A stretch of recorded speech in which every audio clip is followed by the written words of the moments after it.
सुविधा तर मला वाटत नाही सुविधा होणार म्हणून, यासाठी दुविधाच आहे. कारण की डांबरचे जे रस्ते होते यापूर्वी ते तरी 1-2 वर्ष चालत होते चांगल्या पद्धतीने, पण यांचं आजची परिस्थिती अशी आहे, सिमेंटचे रोड बनल्यानंतर 6 महिन्यानंतर ते गिट्टी आणि सिमेंट बाजूला होत आहे.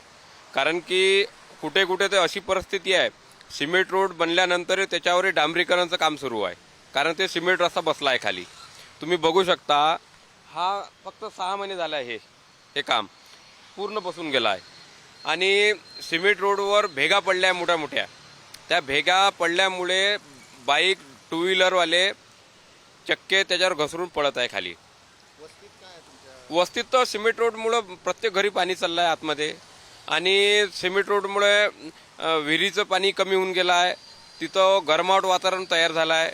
त्याच्यामुळं असुविधा सिमेंट रोडच्यामुळं जास्त दिसतो.